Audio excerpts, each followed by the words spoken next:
Bonjour à tous, je suis vraiment en joie de vous accueillir pour cette première journée de sommet Orenda.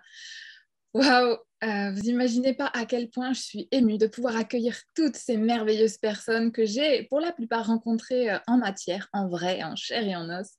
Et voici aujourd'hui en tout cas une magnifique femme qui va se présenter. Je vais te laisser te présenter. Comment tu t'appelles et d'où tu viens?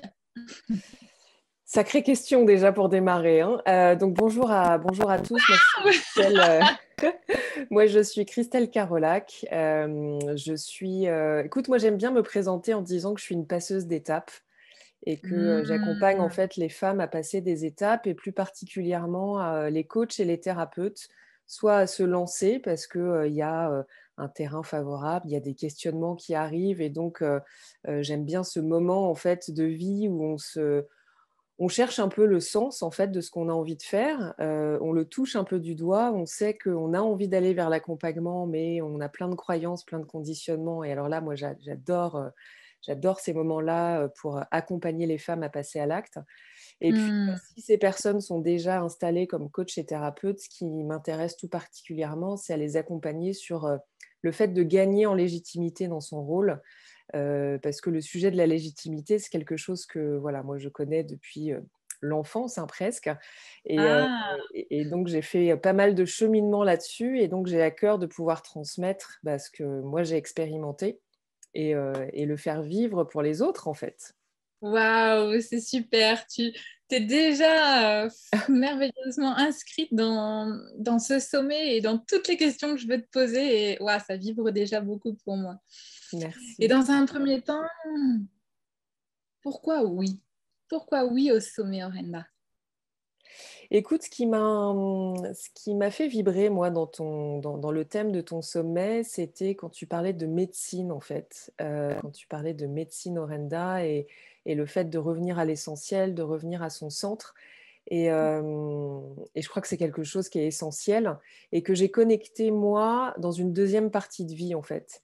Et qui était pas du tout dans mon scope avant, qui n'était pas du tout quelque chose que même voilà, qui était dans mon environnement ou dans mon champ de pensée, j'ai envie de dire. Et puis, il y a Mhm. des événements, on va en reparler, je pense, qui ont fait que je me suis aussi moi-même centrée sur moi, sur mes besoins, sur ce que j'avais envie de faire, sur ma médecine, de trouver ma médecine. Et voilà, et j'avais envie de le rayonner avec toi, en tout cas pour toi, au travers de ce sommet et de partager peut-être un bout de mon histoire ou de mon expérience pour que ça serve ton œuvre, en fait. Voilà pourquoi j'ai dit oui. Waouh, merci beaucoup. C'est magnifique ces mots-là, que ça serve l'œuvre Orenda. Moi, c'est Mm, comme ça que je l'entends. Et Orenda, c'est un mot qui est emprunté aux Amérindiens, qui signifie l'essence spirituelle, l'essence divine de je suis, de ce mm, que je suis, en fait, et de ce que justement chacun est. mm. Et c'est vraiment magnifique de ta contribution et de la contribution de chacun, puisque nous œuvrons tous et nous sommes tous. Et ce qui est, est. Mais c'est un vrai chemin pour découvrir le je suis, en fait. En tout cas, moi, dans mon parcours, ça a été un véritable chemin que je soupçonnais pas du tout, du tout, du tout, en fait. Tout ce champ de développement personnel, d'introspection, et puis de lumière intérieure aussi, tu vois, de comment je peux rayonner qui je suis à l'extérieur, tout en étant apaisée de ce qui peut se montrer. Et pour moi, c'est un véritable cheminement. Donc, c'est pour ça que j'aime beaucoup aussi ce terme que tu utilises. Ah oui.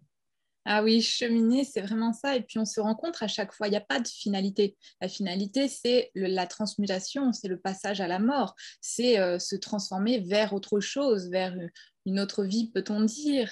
Mais cheminer aussi, ce que j'aime beaucoup dans ce que tu dis, ça me fait penser à caminar, caminando, marcher, marcher, cheminer. Mm, Et j'aime bien ce mot parce qu'il veut dire, enfin, il unit vraiment cette unité du chemin et de cette fait d'avancer en mouvement. complètement. Chouette. Et ben dans ce cheminement, est-ce que tu es OK pour nous partager un peu ton parcours? Oui, bien Depuis sûr. ton enfance, tu en parlais tout à l'heure. Ouais, ouais, ouais. Bah écoute, écoute, moi j'étais plutôt une enfant sage, une enfant assez scolaire, j'ai envie de dire, une enfant assez timide, avec ce sentiment d'être toujours un peu étriquée dans un moule, d'être un peu étriquée dans un rôle peut-être que je sentais ne pas être le mien, mais sans savoir forcément mettre des mots dessus. Donc j'ai eu plutôt une première partie de vie, je dirais, linéaire, tu sais, avec, des études, voilà, des postes, en entreprise, hein. Moi, j'ai bossé 15 ans en entreprise, en fait, avant d'être aujourd'hui, à mon compte comme coach et thérapeute.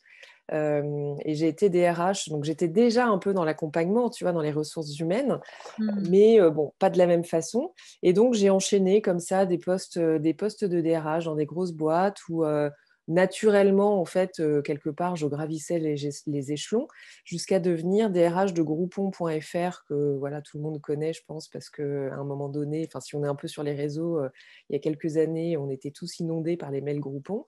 Et je suis restée 3 ans chez Groupon, qui était une formidable expérience, assez challengeante, et en même temps qui s'est soldée pour moi par un burn-out, en fait, parce que je me suis rendu compte que les valeurs qui étaient incarnées dans cette boîte-là n'étaient pas complètement alignées avec les miennes, et notamment sur la valeur du partage, où tu vois, c'était une entreprise très à l'américaine, chacun était un peu dans son coin, etc. Et à un moment donné, bah, mon corps a lâché. Et donc j'ai fait un burn-out qui m'a complètement stoppée pour le coup, parce que j'étais arrêtée voilà, quelques mois, et qui m'a fait évidemment m'interroger en passant par plusieurs étapes, hein. La première étape, c'était de dire bah, c'est de leur faute, je leur en veux, je suis en colère. Et puis il y a un moment donné où je me suis dit mais tiens, est-ce que moi-même, j'ai pas une petite part de responsabilité quand même là-dedans? Et j'ai Hmm. voulu comprendre ce qui m'était arrivé en fait. J'ai voulu comprendre pourquoi j'en étais arrivée là, ce qui s'était passé. Et à ce moment-là, j'ai commencé à me faire accompagner. J'ai fait j'ai fait une thérapie Gestalt notamment, hein, qui justement descend beaucoup dans le corps. Et j'ai compris que derrière ce burn-out, ah, ça m'a ouvert une porte. Aujourd'hui, je le chéris, hein, mon burn-out. Vraiment, je ne serais pas aujourd'hui devant toi si je ne l'avais pas fait. Donc, pour moi, je remercie mon corps, tu vois, et mes sensations et mes émotions de m'avoir amené à ça. Mais Hmm. c'est vrai que bon, quand on le traverse, c'est compliqué. Et en tout cas, ça m'a ouvert vraiment ça m'a ouvert à l'univers du développement personnel qui m'était totalement inconnu. En fait, moi, j'étais plutôt, tu sais, dans mes rails, je continuais mon truc et je me disais, bon, ceux qui font du développement personnel, c'est un peu ceux qui se regardent le nombril, quoi. Et puis là, pouf, moi, je me retrouve dans mon petit burn-out, là, tranquillou bilou. Et, et la première sensation que j'ai eue, c'est de me dire, mince, je suis faible. En fait, je suis en train de lâcher. Je ne suis pas aussi forte que ce que je veux montrer aux autres, en fait. Et donc ça a été assez difficile pour moi à l'accepter. Et en même temps, ça a été un déclic parce que je me suis dit, OK, il y a dû se passer quand même quelque chose pour que j'en arrive là. Peut-être que je me mets un peu trop la pression. Peut-être que je ne suis pas à ma place. Et véritablement, est-ce que ce que je suis en train de faire, c'est ce que je veux faire de ma vie? Et ça a été tout un début, en fait, ça a été pour moi un vrai déclic, à la fois d'apprendre à écouter mon corps, tu vois, à écouter ce que mon corps voulait me dire, parce que là, voilà, alors on a plusieurs façons de faire des burn-out, hein, chacun la sienne, j'ai envie de dire. Moi, c'est vrai qu'il y avait beaucoup de fatigue, et puis il y a un moment donné où je suis arrivée un jour au boulot, je me suis assise à mon bureau et il a fallu que je parte tout de suite parce que, mais tu sais, c'était comme un instinct de survie. C'était si je restais, j'allais mourir en fait. C'était un peu ça l'idée. Donc je suis rentrée chez moi, j'étais à plat pendant 3 semaines à peu près, ce qui n'est pas grand-chose, hein. En général, voilà, moi je me remets assez vite, mais quand même pour moi c'était assez énorme. Et donc ça m'a vraiment amenée en fait à comprendre mon fonctionnement. En fait, j'ai voulu partir justement à la découverte de qui je suis réellement Hmm. pour comprendre pourquoi j'avais fait ça et comprendre ce qui m'animait au plus profond de moi. Tu vois, quand on parle d'essence, quand on parle de vraie nature, vraiment de comprendre ce qui m'animait pour ne plus reproduire ce schéma-là déjà. Et puis pour me dire, voilà, à l'époque, j'avais 39 ans, c'était il y a 8 ans, donc tout le monde fera le calcul. Euh, mais voilà, en me disant, mince, j'ai 39 ans, j'ai pas envie de continuer à passer ma vie à faire un truc où en fait je me mets dans un espèce de moule encore, avec des conditionnements, avec des croyances, avec des idées de il faut faire ça pour plaire. Tu vois, j'avais l'impression, si je regarde maintenant ma première partie de vie, comme je l'appelle, j'étais dans cette optique de vouloir toujours plaire ou répondre aux attentes que j'imaginais de la société, de sans doute mes parents, de mes proches, etc. La businesswoman impeccable qui court après ses trains, c'est machin. Tu vois, mes filles, quand elles parlaient de moi à l'époque, elles me disaient: «Mais maman, tu es toujours avec ton sac en train de courir après un train, quoi». Et, et j'aimais bien ça hein, à l'époque, parce que j'aime bien le mouvement, mais voilà, c'est pas fondamentalement ce qui m'animait. Et donc ce burn-out, ça a été pour moi le début d'un cheminement qui m'a assez rapidement amenée à me dire, en fait, ce que j'ai envie, ce qui m'anime au plus profond de moi, c'est de transmettre. C'est de transmettre aux autres. Alors moi, j'ai pas, tu vois, en RH, on ne transmet pas grand-chose. J'ai pas été enseignante, j'ai pas été, voilà. Mais j'avais cette idée de transmettre. Donc au début, je me suis dit, je vais faire de la formation. Je vais faire de la formation et surtout, je voulais pas faire de coaching parce que encore une idée, tu vois, je me disais, la DRH qui devient coach, c'est quand même super cliché, quoi. C'est tout le monde va faire, voilà. Donc je résistais. Et puis au bout de quelques temps, quelques mois, je me suis dit, bah quand même, ça serait intéressant que je me forme au coaching parce que ça va être super complémentaire à ce que je fais. Donc j'ai fait une école de coaching et puis j'ai commencé à me former. Alors tu sais ce que c'est, hein, après on a toute une offre qui vient à nous et on a envie de piocher dans les outils à droite à gauche. Et puis, donc je me suis formée au coaching, je me suis formée à plein de choses et un jour, je découvre le livre d'Arnaud Rioux, donc que toi tu connais, que peut-être certains, qui nous écoutent connaissent aussi, qui a écrit le livre «Réveiller le chaman qui est en vous» et je tombe évidemment sur son livre par hasard. Donc voilà, et là je me dis: «Le chamanisme, je sais pas ce que c'est, mais ça m'attire quand même énormément». Énormément. Donc, je m'inscris à un de ces stages. Et puis, de fil en aiguille, je me suis inscrite à une formation avec lui qui s'appelle Congruence, qui dure 3 ans justement pour des coachs et thérapeutes pour amener de la congruence dans son parcours et dans son activité. Et voilà. Et aujourd'hui, je continue de travailler avec Arnaud puisque je suis enseignante à ses côtés. Voilà, je suis enseignante à ses côtés pour la Voie de l'Acte, qui est une approche qu'il a fondée.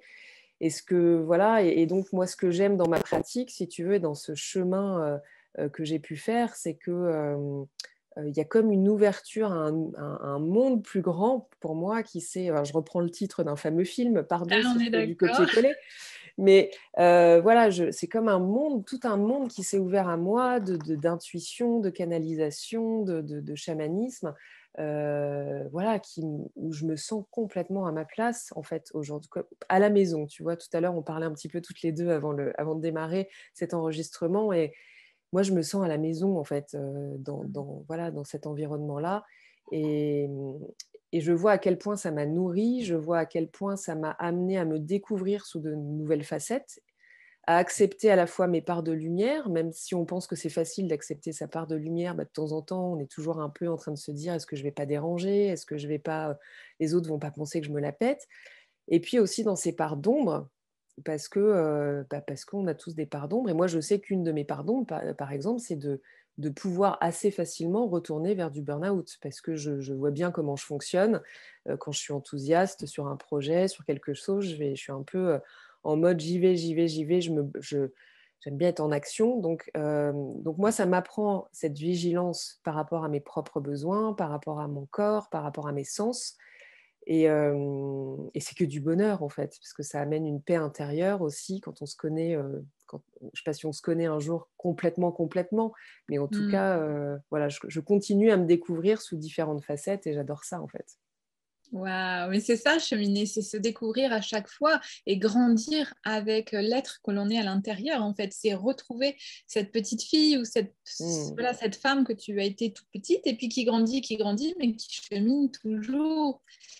Et Et tu sais que tu as cité beaucoup de choses. Ouais. par Vas-y, rapport à vas-y. ça, justement, la petite fille intérieure, tu vois, moi, j'ai mis beaucoup de temps à la contacter, en fait. J'ai fait, tu vois, je me retrouvais dans des stages, on faisait des méditations, des visualisations sur la petite fille intérieure et ça marchait pas pour moi. Et tu vois, je me disais: «C'est pas possible, mais qu'est-ce qui m'arrive? Je n'y arrive pas». Et puis bon, un Mm. jour, elle est apparue, j'ai pu la prendre dans les bras, j'ai pu la consoler, la rassurer et là, c'était, que du bonheur. Juste pour dire que, et tu as complètement raison, c'est-à-dire d'aller contacter aussi cet enfant intérieur, waouh, parfois il est bien, bien caché et on a du mal à rentrer en lien avec lui, en fait. Ouais, c'est ça. Et ce que j'entends, alors déjà, je vais reprendre des petites choses que tu as dit qui sont super essentielles et importantes, je pense, pour les auditeurs, les auditrices, et pour nous, notre échange aussi. Là, tu parles de ta petite fille que tu as eu du mal à retrouver. Mm, Moi, dans la médecine Orenda, j'accompagne aussi à retrouver quelle personnalité, donc c'est-à-dire quel personnage on a pris petit pour se protéger, pour être dans cette survie qui était, mm. depuis notre point de vue, nécessaire à notre vie, puisque c'était notre survie. Et donc, je le perçois un peu chez toi aussi. Et c'est vrai que tant qu'on ne va pas rencontrer ce que l'on a été et ce pourquoi on a été comme ça, c'est plus, enfin, à mon sens, c'est plus difficile. Mm. Et qu'on peut reprendre par la main cet enfant qu'on a été cheminé, comme tu le dis, et puis se retrouver à la maison. J'ai beaucoup Mm. aimé quand tu as dit ça, parce que c'est vrai qu'on en a parlé juste avant. Quand on s'est rencontrés à Paris avec... alors moi, j'étais hyper surprise parce que j'allais là-bas pour rencontrer Léo et l'association d'Ibana et les leaders d'Amazonie. Et là, c'est comme si je tombais dans les bras de toi. Et comme si voilà, on appartenait à une même famille. Même Taline, tu vois, Taline était là Mm. hier soir pour la cérémonie d'ouverture, Ah, puisque génial. voilà, elle fait partie de la famille, en fait. C'est C'est des même ça. familles d'âmes, en fait. Tu vois, il n'y a pas besoin d'être famille consanguine, il y a des familles d'âmes et c'est vrai que parfois dans certaines rencontres, c'est magique parce qu'on se reconnaît en fait. C'est ça. Et justement, par rapport à ce que tu évoquais tout à l'heure et le gestalt que tu as rencontré Oui, dans les premiers pas de ton chemin, de ton nouveau chemin, en fait, à ces moments-là, on vient rencontrer le corps. oui. Et moi, en tant que thérapeute psychocorporel qui souhaite accompagner dans l'alignement du corps, du cœur, de l'esprit, le corps a une place incroyable. Mm, mm, Et retrouver cette famille, ça passe par notre épiderme, ça passe par nos sens, ça nous vibre partout. Enfin, moi, là, ça me vibre partout, rien que d'en parler, par exemple. Et c'est ça, retrouver mm, cette essence-là mm, et notre responsabilité mm, d'être qui nous sommes et qui nous avons à être.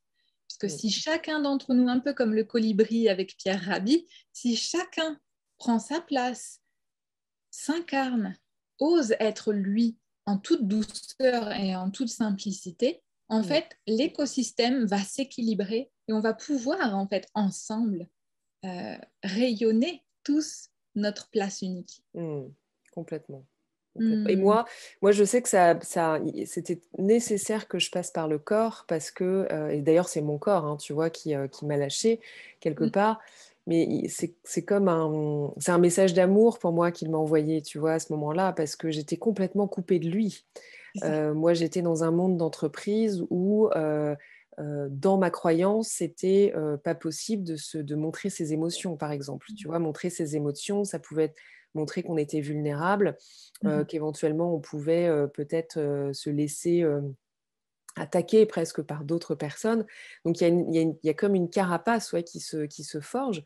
Et moi, je ne savais pas à quel point, par exemple, les émotions étaient quelque chose de crucial dans une vie, en fait. Parce que à la fois, ça nous sert à nous pour déterminer ce qui se passe dans notre vie, si on est aligné avec ce qui se passe ou pas, à être à l'écoute de nos besoins, mais aussi dans notre communication, tu vois, avec le reste du monde. Et j'avais pas compris à quel point je ne savais pas lire mes émotions, en fait. Je ne savais même pas. Donc voilà, donc tu vois, j'étais coupée à ce niveau-là, en fait. Et du Mhm. coup, de revenir dans le corps, ouais, ce que tu dis, c'est vraiment, vraiment essentiel. De toute manière, on dit bien que le corps, il sait même avant le reste, hein. Il perçoit quand on rentre Oh dans une oui. pièce. Voilà, on va sentir des choses, on va vibrer des choses. Donc le corps, voilà, c'est notre meilleur outil, ça c'est certain. C'est pour ça que honorons notre corps tous les jours et prenons-en soin. Ah Voilà. oui. J'ai un exemple là, c'est pour ça que je souris beaucoup. C'est là, j'ai un exemple qui me vient sur le féminin sacré. Ouais. Euh, une invitation, en tout cas à tester hein, pour, euh, pour les femmes. Arrêtez de vous raser les jambes. Et en fait, vous sentirez que là où c'est bon pour vous, il n'y a pas de souci. Et là où c'est pas bon pour vous, vos poils, ils vont faire cling direct. Le corps, il est incroyable pour ça. Et ce petit clin d'œil, je trouve que ça permet de pas l'oublier et d'y penser. Se dire, ah oui, c'est vrai, il faut que j'écoute Mes mes petits petits poils, poils. ouais. C'est pas mal. J'aime bien Ouais. l'idée. Ben ouais, ouais, ouais. J'aime bien donner des bonnes idées. Alors, une question spécifique justement pour nos auditeurs auditrices qui savent peut-être pas. Est-ce que c'est OK pour toi de définir un peu plus ce qu'est le burn-out? Oui, bien sûr. Alors le burn-out, la définition qu'on en donne dans l'usage courant, c'est un épuisement professionnel. Ça arrive en général à des gens. Alors après, voilà, hein, je n'ai pas la prétention de dire que, encore une fois, moi j'ai fait un burn-out d'une telle façon et chacun a le sien. En tout cas, souvent, ça arrive à des personnes qui sont très engagées. Moi, je sais que mon burn-out, derrière ça, il y a aussi un syndrome de la perfection.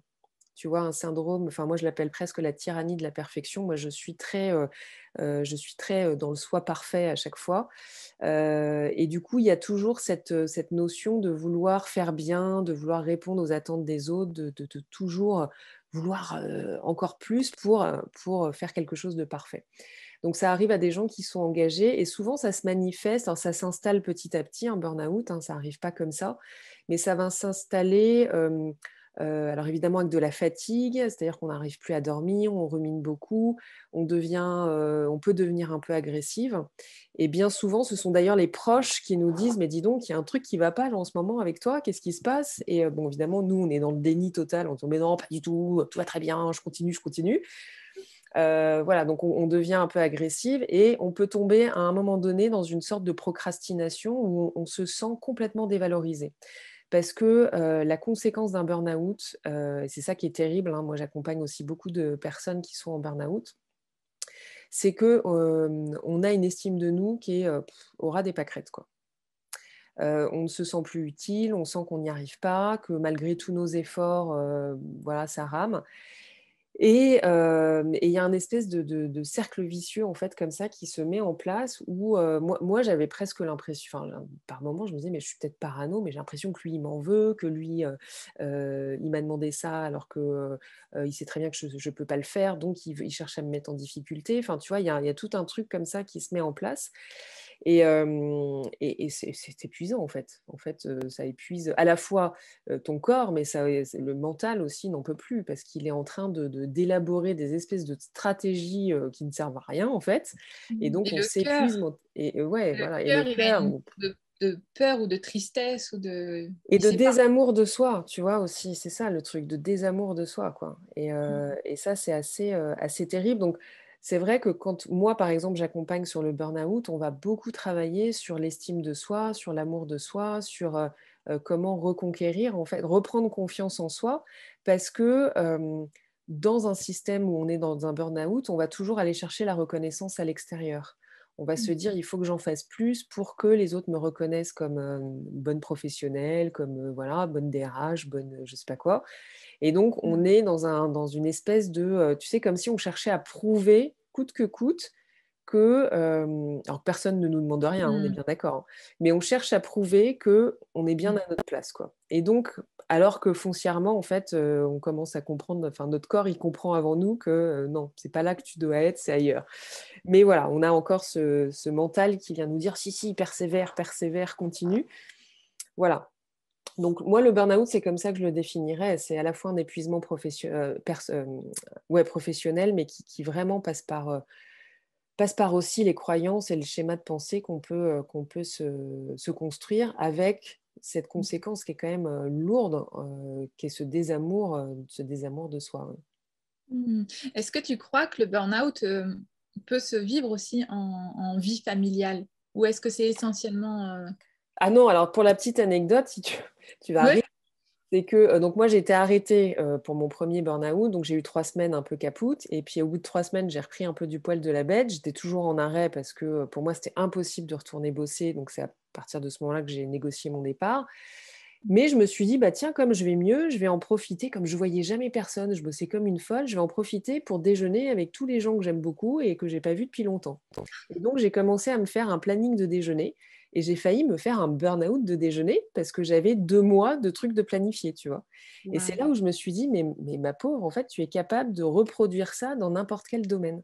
Et bien sûr, Mhm. aujourd'hui, on parle aussi beaucoup de charge mentale pour les mères au foyer notamment, ou même, les femmes en général, tu vois? Les femmes, on a quand même, 4 000 vies en même temps, j'ai envie de dire presque. Alors non pas, non pas que je veuille, surestimer les femmes par rapport à sous-estimer les hommes, pas du tout, c'est pas du tout mon propos parce que je ne suis pas du tout féministe.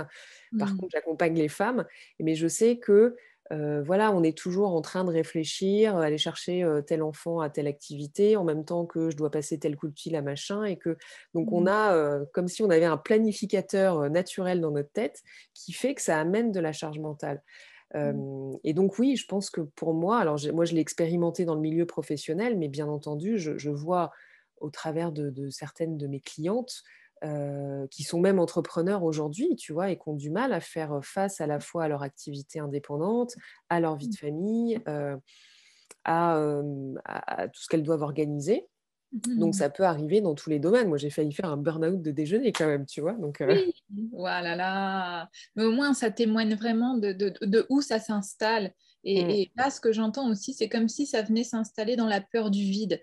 Ah Donc, oui, j'ai peur du vide, donc je remplis, je remplis. oui, Je suis overbookée pendant 2 prochaines années. Non, mais si on doit prendre rendez-vous, c'est dans 3 ans. Enfin, exactement. et en fait, c'est aussi à un moment donné la société qui nous dit comment ça, l'instant présent, comment ça, dans un mois, vous ne savez pas ce que vous faites. Et peut-être il y a tout ça. Et quand on parle, en tout cas dans la médecine Orenda, de venir guérir le soi, c'est aussi parce que bah, la planète aujourd'hui, elle nous fait bien comprendre que stop. Stop la Oui. planification, stop de dire on a besoin d'autant de bois, donc on déforeste, on a besoin de... Non, c'est de la spéculation, ça. Non, aujourd'hui, maintenant, Mais ça tu vois, vient.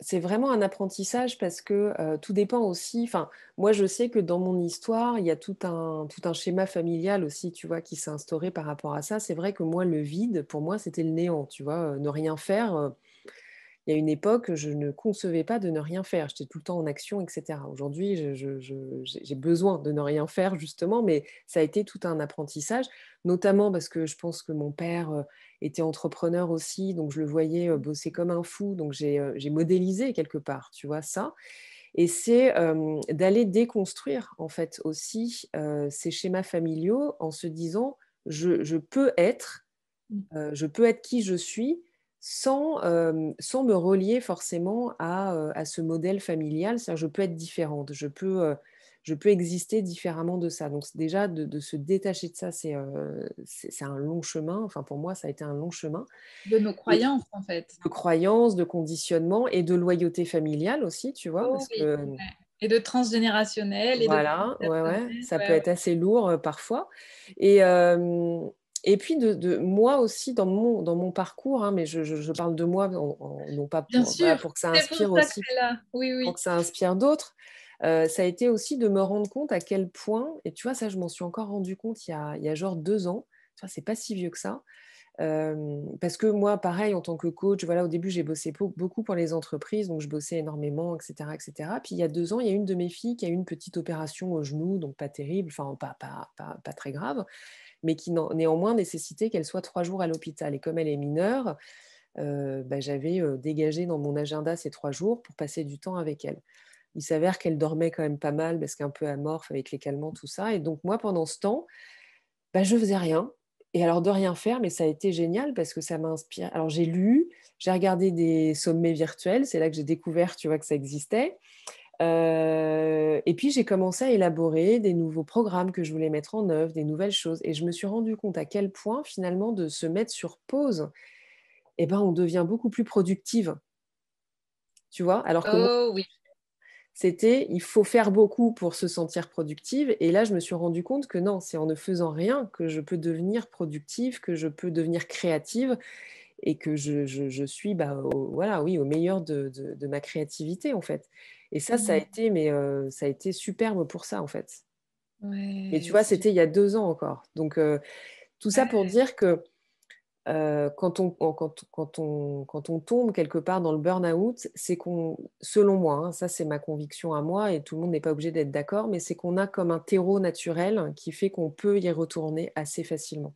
Et tout notre apprentissage à nous, quand on a fait ça, c'est d'être un peu en vigilance, tu vois, et vraiment du coup hyper connecté à soi.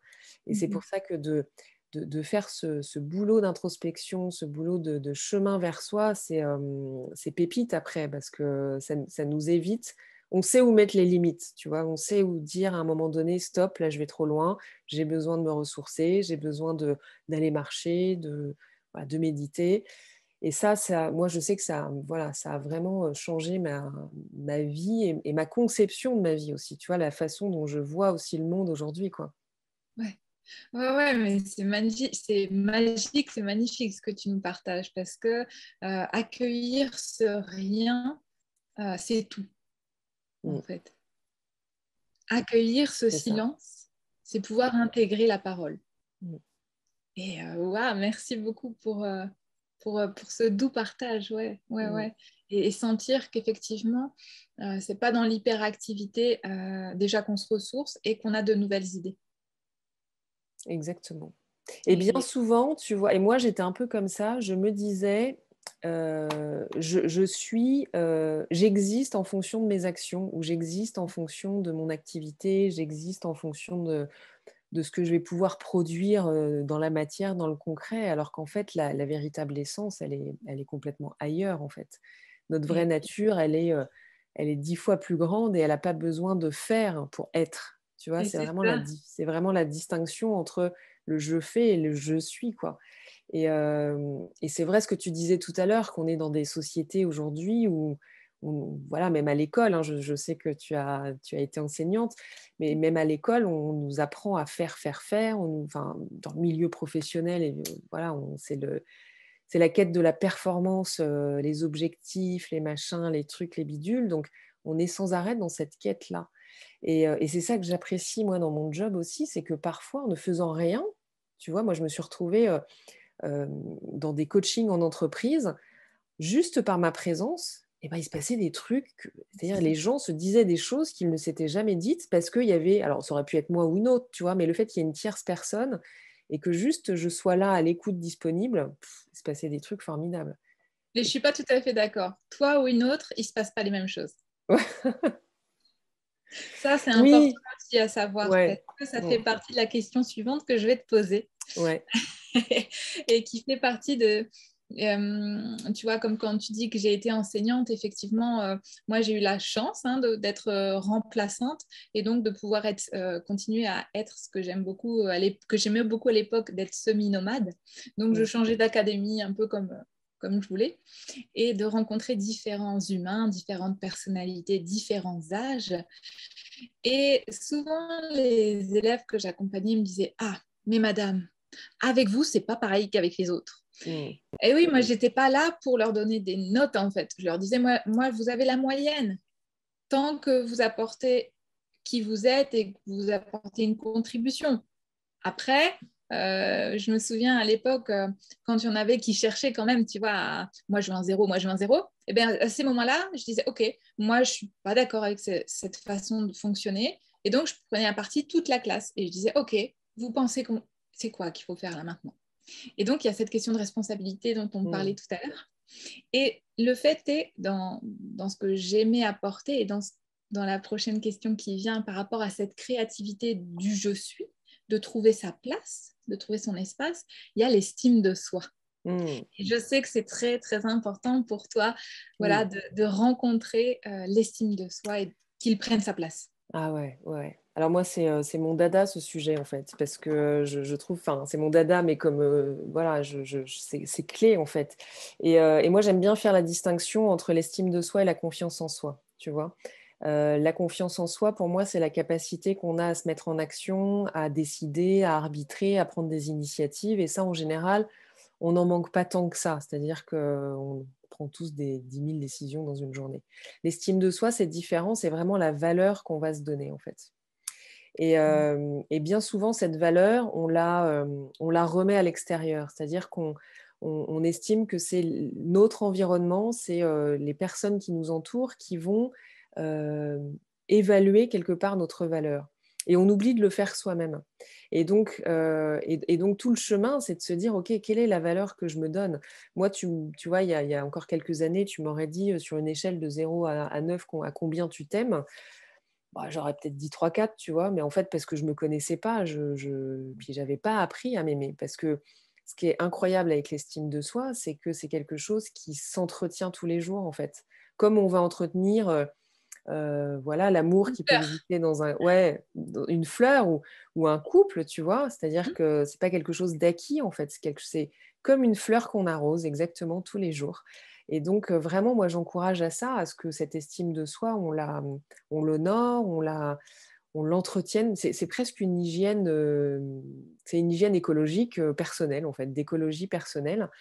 Et c'est vraiment la base de beaucoup, beaucoup de choses. Et moi, je suis assez, alors tu sais, on dit toujours qu'on attire à soi, les personnes qui vibrent à la même fréquence quelque part. Donc c'est vrai que moi, dans toutes les clientes, tous les clients que j'ai pu accompagner, même parfois des dirigeants ou des managers d'entreprise, bon, ils arrivaient avec des petits objectifs de: «Ouais, je voudrais être un peu plus rond dans ma communication, je voudrais prendre de la hauteur» et cetera. Puis en fait, tu grattes un peu et en vrai, on a tous un problème d'estime de soi.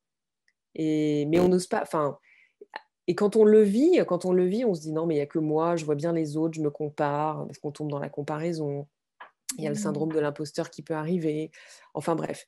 Et donc c'est vraiment de comment je reviens à moi et comment j'arrive à, déjà, identifier mes talents, identifier quelles sont mes forces, identifier, bah, ce qui fait ma différence aussi, tu vois? Ce qui fait ma différence, c'est mon unicité, en fait, et comment je peux l'assumer parce que parfois c'est pas évident à assumer, parce qu'il y a encore une fois des loyautés familiales ou des croyances où on va se dire: «Si j'assume cette différence et ben, peut-être que je vais être rejetée, peut-être que je vais déplaire, peut-être que je vais blesser l'autre».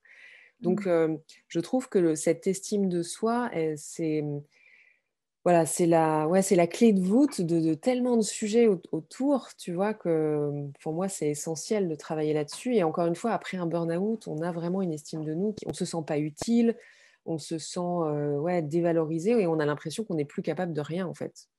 Et donc Mmh. c'est vraiment, la première étape pour moi après un burn-out, c'est vraiment de travailler sur quelle est l'estime que je peux avoir de moi. Après, et l'étape supplémentaire, c'est quel amour je me donne, tu vois? Quel est l'amour inconditionnel que je peux me donner, hem, qui est encore une étape d'après, j'ai envie de dire. Waouh! Et bien toi, comment tu l'intègres dans ton quotidien? Te donner de l'amour, te donner de l'espace, du temps, des pauses? Alors déjà, je ne fais plus. J'essaye de ne faire plus que des choses qui me plaisent en termes, déjà professionnels, tu vois? C'est-à-dire que, là aujourd'hui, j'ai beaucoup pivoté mon activité. J'ai quasiment arrêté toutes les missions en entreprise parce que, j'intervenais beaucoup sur des formations en management, en leadership, et je sentais que, quand je parlais d'alignement tête, cœur, corps, évidemment, ça parle à certains, mais pas à tout le monde, et que je pouvais pas m'exprimer, moi, dans mon entièreté, en fait. Et du coup, je me sentais à nouveau un peu étriquée. Donc j'ai Mmh. vraiment fait, le tri s'est fait assez naturellement de toute manière. Donc aujourd'hui, j'ai vraiment à cœur d'accompagner les coachs et thérapeutes parce que, bah, parce que c'est un super beau métier. L'accompagnement, c'est magnifique, et donc, plus on va avoir des personnes qui rayonnent, qui se sentent légitimes à cette place-là, et plus ça va faire du bien au monde entier. Donc, là, je me sens à ma place. Je marche beaucoup. Moi, je suis pas très méditation, posée, donc je fais beaucoup de méditation active en marchant, Mmh. et j'essaye de faire aussi le matin des étirements, tu vois, corporels, justement pour être vraiment dans mon corps. Et quant Mmh. à l'estime de soi, alors moi, c'est tout un long travail que j'ai fait là-dessus, parce que moi, je partais quand même de bien, bien loin là-dessus. Donc souvent, je me répète des affirmations positives. Tu vois, sur mon miroir de salle de bain, je change régulièrement, mais je me mets des petites affirmations positives. Donc quand je me brosse les dents, je les récite. Et surtout, moi, je crois que j'ai appris à avoir beaucoup d'indulgence avec moi-même, notamment par rapport à ce côté parfait. Et aujourd'hui, un de mes mantras, tu vois, c'est de dire: «Mieux vaut fait que parfait», en fait. Et donc, de me lâcher la grappe, voilà. Et quand, le petit saboteur, il arrive, de lui dire: «Tais-toi, va de ce côté-là». Donc comment je fais, c'est que je pense que ça, c'est une clé pour tout le monde, tu vois, c'est déjà d'être en observation de soi-même. Mhm. Tu vois, à chaque fois, d'être vraiment en observation de soi-même pour savoir, bah, justement, si c'est l'enfant blessé qui vient réagir parfois à certaines situations, qui vient se suradapter parfois, qui vient, voilà, est-ce que c'est l'enfant blessé hein, qui n'a pas été entendu, pas écouté, etc. Ou au contraire, si c'est ce qu'on appelle le maître intérieur, la voix de la sagesse, peu importe comment on l'appelle, mais d'avoir toujours cette ouais, auto-observation de soi-même pour se dire comment je réajuste en fait. Est-ce que là, Mhm. je ne suis pas dans le trop et comment je peux réajuster? Et quand j'écoute mon corps, là, est-ce que ça me dit oui à l'intérieur? Est-ce que ça me dit non? Voilà, donc moi, je sais que je m'observe beaucoup de plus en plus, en fait. Et ça passe vraiment Mhm. par ça. Et je Quand ne j'entends culpabilise plus de prendre du temps, tu vois? Voilà. ça, c'est justement quand j'entends ça, c'est je prends le temps, je prends du recul et pour observer, c'est nécessaire. Et c'est comme une méditation en fait. Oui, complètement. Quelqu'un peut te dire, mais t'étais où là? T'étais dans la lune? Non, j'étais juste en méditation avec moi-même pour écouter comment c'est dedans. Ouais. Exactement. Et même, tu vois, ça passe par des petits trucs au quotidien. C'est-à-dire, quand on te pose une question, c'est ne plus réagir du tac au tac. Quand tu as quelqu'un qui, par exemple, si une de mes filles me dit, Maman, est-ce que tu peux m'emmener à tel truc? Ok, attends, est-ce que vraiment j'ai envie de faire ça ou est-ce qu'elle peut prendre le bus ou prendre le train et se débrouiller par elle-même, tu vois? Alors qu'avant, j'étais tout le temps dans le faut que je sois la mère parfaite, bien sûr, je vais t'emmener, il n'y a pas de problème. Parce que Mm. moi-même, ma mère a été très, très présente pour nous. Donc, tu vois, il y avait toujours ce est-ce que je modélise bien le rôle familial et vraiment, ouais, d'être à la fois à l'écoute de soi et ne pas répondre du tac au tac aux questions qu'on peut nous poser pour, encore une fois, descendre en soi et quand Mm. je dis descendre en soi, c'est pour regarder quel est notre besoin. Vraiment, moi, tu vois, moi, je me suis pas mal formée aussi à la communication non violente et j'adore ce concept. Je sais pas si tu si es adepte de ça parce que Ah, moi, je suis pas trop adepte de ça, même si je connais un petit peu. Mais en voilà, tout cas, il y a un mécanisme dans la communication non violente que j'adore et que je transmets dès que je le peux parce que c'est en termes d'auto-coaching, je trouve ça formidable. Déjà, c'est de se dire quand il y a quelque chose qui arrive, quelle est l'émotion qui se présente. Parce que l'émotion, c'est notre corps hein, qui réagit, c'est un signal qu'il nous envoie. Donc, soit l'émotion, elle est, bah, c'est de la joie et tout va bien, soit c'est plutôt une émotion inconfortable. Et dans ces cas-là, on se dit, il y a peut-être un truc. Tu sais, c'est un peu comme le petit voyant en rouge sur un tableau de bord voiture. On se dit, là, il faut peut-être que je passe à la révision parce qu'il y a un truc qui ne va pas. Et donc, c'est de regarder déjà quand il y a une émotion, de quel ordre elle est. Est-ce que c'est de la tristesse? Est-ce que c'est de la peur? Est-ce que c'est de la colère hein il y a 4 émotions primaires. Et une fois qu'on a mis le doigt sur l'émotion, c'est d'aller regarder quel est le besoin qui n'est pas satisfait.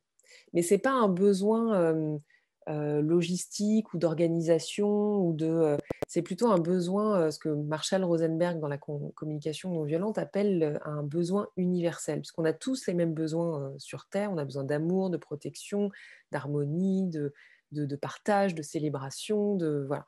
Et donc, c'est d'aller regarder quel est le besoin qui n'est pas satisfait à ce moment-là pour moi, pour justement soit faire une demande à quelqu'un parce que j'en ai besoin à ce moment-là, soit prendre une décision qui est importante pour moi.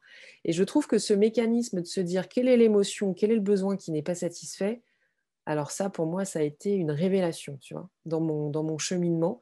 Déjà, j'avais du mal à rentrer en lien avec mes émotions, mais alors quand on va plus loin dans les besoins, ça enlève plein de barrières, ça permet de poser ses limites, ça permet d'apprendre à dire non, ou d'apprendre à dire oui, mais vraiment avec un vrai oui.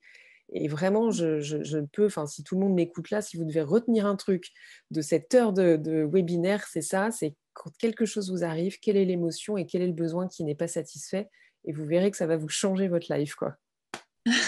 complètement. Et même parfois aller voir en dessous de ce que vous croyez être votre premier besoin. Parce que Oui, parfois, euh, comme il y a des croyances qui peuvent être inscrites en nous depuis longtemps, longtemps, longtemps, il se peut que ce soit encore caché et qu'il oui, y ait besoin de prendre encore plus de temps pour aller l'observer. oui. Alors, Hmm. là, ça a l'air facile hein, quand je fais le petit mécanisme comme ça, mais dans la pratique, c'est pas toujours si simple, je suis d'accord avec toi. Et ça demande ouais, parfois un peu un peu de cheminement, encore une fois, pour mettre le mot juste, en fait, aussi, hein, sur ce qu'on ressent. Mais à la fois, comme tu le dis, c'est un exercice qui est quotidien. Et en fait, plus on le fait, au plus ça devient presque habituel, inné, c'est dedans Oui, nous après. Et complètement, donc, complètement. il y a plus d'effort. On devient cette énergie-là aussi. Et Ex- cette énergie-là, eh ben, sinon notre corps sait qu'on l'écoute, il va plus être malade. On parle de médecine justement, il va plus se rendre malade. Ah, mm, puisqu'il sait que, ok, je t'ai entendu, on va voir comment on peut communiquer avec soi et communiquer ensuite avec l'autre. exactement. Et, et ça nous permet encore une fois de cheminer sur ce chemin. Mm, exactement. Et j'ai encore deux belles questions, si c'est OK pour toi. Ouais, ouais, au contraire. Je sais aussi que tu travailles sur la lignée des femmes. Mm. Et donc, qu'est-ce que c'est pour toi que ce travail peut-être d'estime de soi au cœur de la vie de femme et de la lignée des femmes?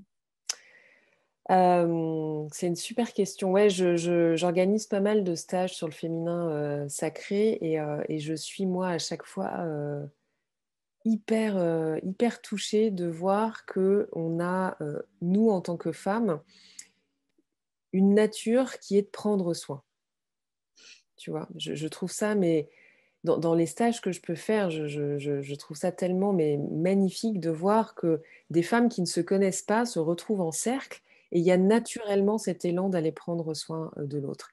Et donc quand on travaille sur la lignée, c'est évidemment de travailler là-dessus, sur ce thème-là, mais surtout commencer par soi, c'est-à-dire commencer à prendre, soin de soi. Et bien souvent, en tout cas moi dans les participantes, hein, qui viennent me voir, il y a beaucoup je prends soin des autres, je vais prendre soin de mon cercle, je vais prendre soin de mon couple, de mes enfants, de ma famille, de mes parents et cetera.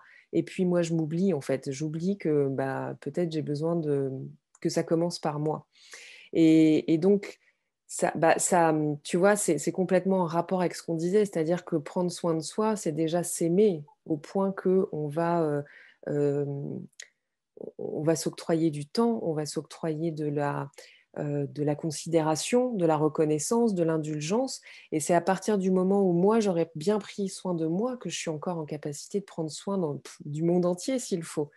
Et, et ça, je trouve ça, enfin, je pense que tu fais aussi des cercles avec des femmes sans doute, parce que je vois que tu réagis. Mais moi, je ne sais pas ce que tu en penses, mais ce côté-là, prendre soin, moi, j'ai des images de femmes, mais c'est incroyable, ce naturel qu'on a à aller vers l'autre et juste en posant une main, en posant un mot, à réconforter, à être là pour l'autre et à apporter un amour inconditionnel qui est d'une fluidité et enfin, voilà, qui vibre. C'est dans l'énergie, c'est magique, quoi. Ah oui, oui, ça fait quelques années que j'accompagne les femmes en cercle de femmes et waouh, j'ai eu plein de belles rencontres, tout comme toi. Et aujourd'hui, je travaille essentiellement avec la terre en immersion, tu vois, où on fait entre autres des huttes. Donc le Mmh, corps de la femme rentre dans le corps de la terre mère. magnifique. Et encore une fois, des fois, il n'y a pas besoin de faire, tout se fait, tout est là à Mmh, cet instant. Et, et effectivement, au plus, avec les expériences aussi, au plus ça va, au plus les femmes qui viennent vers moi savent qu'elles sont là pour elles. mmh, Elles s'engagent avec moi en se disant, OK, j'ai compris, je m'engage pour moi, donc je viens te voir. mmh, Et j'ai eu des femmes qui, alors, soit se questionnaient sur c'est quoi le féminin sacré. mmh, Ça m'interpelle, mais je ne sais même pas ce que c'est. Ou alors, en fait, je suis quelqu'un de plutôt yang, plutôt qui n'accueille pas mon féminin. Donc, je viens te voir parce que ma lignée de femme, je ne sais pas ce que c'est, tu vois. mmh, Et qu'est-ce que c'est merveilleux de cheminer encore une fois avec ces femmes et de voir qu'à un moment donné, oh, mais enfin, merci. Il y a des choses que j'ai compris, j'ai intégré et je sais maintenant ce que c'est et ça amène un apaisement. Un mmh, apaisement et euh, une connexion à cette responsabilité. Ah, ok, ça, c'est bon pour moi. Et comme tu disais, effectivement, quand on est bien dans son alignement, on l'est avec le reste du monde. Et waouh! Ouais, et c'est un apaisement aussi parce que, enfin, en tout cas, dans ce que je vis avec mes participantes et que tu dois vivre également, parce que, en fait, elles connectent à quelque chose qu'elles ont en elles, mais qu'elles essayent de masquer ou qu'elles essayent de forcer, tu vois, parce que, encore une fois, la vie fait qu'on a tous nos expériences, nos apprentissages, et donc, oui, on peut développer plus de yang, mais c'est comme si elles reconnectaient à cette chose qui était déjà là, qu'elles pressentaient, et peut-être qu'elles s'autorisaient pas. Et surtout, elles s'autorisaient pas à penser que ça pouvait être puissant, tu vois? Oh oui. Voilà. Et penser, parce que moi j'en ai beaucoup aussi qui me disent: «Mais j'avais pas compris à quel point la douceur, était quelque chose de puissant, c'était une force, que Oh la oui. vulnérabilité, c'était quelque chose de puissant et d'une force». Et alors là, elles reconnectent avec tout ça, et c'est d'une beauté, mais phénoménale, en fait. Ah oui, oui, j'ai les poils hérissés, Ouais, justement. moi aussi. Donc, auditrices et auditeurs aussi, parce que les auditeurs ont du féminin Bien aussi en sûr, eux. On bien est sûr. côté du yin et du yang. Si vous avez des questions, tout ça, n'hésitez pas. Il y a ce sommet qui existe, mais on est encore là après. Donc, Exactement. franchement, l'important, c'est de vraiment ouais, se connecter ensemble et vibrer. Mmh mh. Merci. Dernière question. OK. Chouette. Alors, quel est ton rêve pour toi et pour le monde? Mmh. Waouh, magnifique question. Hem, Écoute, mon rêve, c'est de pouvoir accompagner et transmettre